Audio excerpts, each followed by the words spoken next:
And we originally jumped on to talk about the Nash firing, but since then, Kyrie Irving has really thrown a wrench in things, so we thought it best to jump on and address it. NBA league officials reportedly pushed Joe Tsai to be more punitive on Kyrie Irving. And I think that manifested itself in the 6-step plan for Kyrie to return to game action that includes a public statement recognizing the film as anti-Semitic, an apology for supporting the film and the falsehoods within it, training sessions on the danger of hate speech, and meetings with the Jewish leaders down there in Brooklyn. So, wow. I think Kyrie is starting to see the consequences of his actions. I mean, Nike's pulling ties. They got a 5-game suspension plus possibly. All this is just complicating the decision Brooklyn has on what it's going to do to move forward. Yeah, it's crazy how we've always compared these two guys before Kanye West and Kyrie Irving. Interesting that they find themselves in similar fates right now. My whole thing is this: at the end of the day, when you're preaching anything other than love, that's where I'm gonna have to step off board, and I can't agree with you. You know what I mean? I think you have the consequences to your action. He's a super stubborn, ultimate Gemini. Like, the guy is not going to apologize for the sake of not apologize. Not to get into too much of the politics. At the end of the day, man, that's not right to be, spreading hate, especially when you have a platform, right? And you see the consequences of those not just for Kyrie Irving on the basketball floor, right? But immediately in the aftermath of that, you see, Jewish attacks increasing and that kind of thing. So it's like I said before, once you start, spreading anything other than love, I'm going to have to jump off board. You know what I mean? Well said. Well said. And we're not here to talk your heads off about the Kai situation. I'm sure you're all tired of hearing about it just like we are. But like I said, it felt like we had to address it. Now we're talking about what the Nets need to do moving forward. So keep it locked for the rest of this exclusive. Just want to take a second to make sure you guys subscribe this video. We really appreciate the support. Yes, sir. Steve Nash is gone. Where do they go from here? There's rumors they're already looking for trades for some of their top guys. I think Ben Simmons is the most likely candidate because that's been a shaky pick at best. But, man, this is going to be the team for the most part until they decide to make some serious changes. So let's shift a little bit to the future.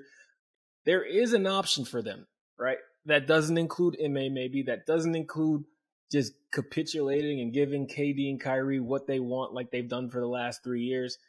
And that's for them to blow it all up. The Nets have a pick swap this year with Houston, meaning if the Nets were to tank for the rest of this season, the worst pick they'd end up with is Houston's first-round selection. And that benefit to tank doesn't exist past this year because in 2024, they owe Houston their first-round pick outright. So if the Nets put their rebuild off until next season when Kyrie is almost certainly leaving through free agency, when KD likely revisits his trade request, they could go 0-82, win the draft lottery, and they wouldn't benefit a single dime from it. Yeah. So I don't see this team even taking the chance of tanking.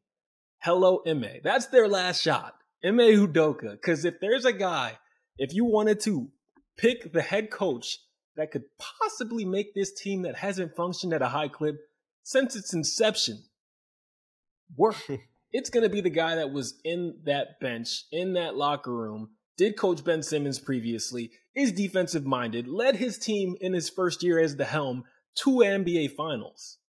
Yeah, I'm right there with you. And we all know Brooklyn not to be the most ethical franchise. You know what I mean? I'm not saying that it's okay what MA did, but obviously the rumors, the whispers are loud enough where you think it's a reality. So, I mean, they obviously don't care enough. So, I mean, with all that being said, personal life aside, in terms of what he does and what he brings to a basketball team, I mean, Ime Udoka is exactly that guy that you just described. So I think the Brooklyn Nets will be onto something here. They're running out of options, and they got to do something quick. I mean, they're going to lose KD. They're going to lose Kyrie soon for sure.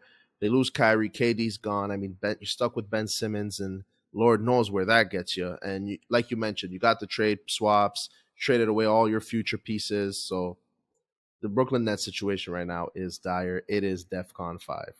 And they're desperate, man, because Sean Marks came maybe 7 years ago and really did the Lord's work digging them out of the hole that Boston Celtics first trade left them in. They had no picks in the near future, and he got them back. He got a young, vibrant group. He tore that up for the chance to go all in, get KD, get Kyrie. And it was the right move. I'm not going to be the one that argues that. Yeah. But now the situation they're in, This is make it or break it time. How they proceed over the next 6 months will affect their next 10 years. Because if they botch this, no superstar is going to sign with Brooklyn for the next 10 to 15 years. And that's just the matter of the fact. If you can't make it work with KD, if you pissed them off to this extent and just pie on your face looking like you have no clue what to do, why would anyone else want us to play for you guys? 100%, man, 100%. And you've seen that, with the New York Knicks, all due respect, just because you're in New York, it doesn't mean you're a hot destination for free agents. At the end of the day, it's got to be a little more than just that, right? I mean, Miami's got Coach Spoelstra. Lakers are the Lakers. I mean, LeBron's there. In all these other big cities, it's not just the weather. It's not just the location. There's these other highlights, right? And so if Brooklyn doesn't get things together, they're going to be bad for a very long time. Yeah, and I'm going to wrap it up with this. KDs don't come around too often, man, right? Like, once in a generation talent they have. And for all their flaws, you put this roster 1 through 10 on paper, they're still a damn good team. So maybe, just maybe, Ime Udoka can reel this all in, throw his special ingredients on it, and make this team work. But like I said, man, it's now or never. The clock is ticking. What will the Brooklyn Nets do?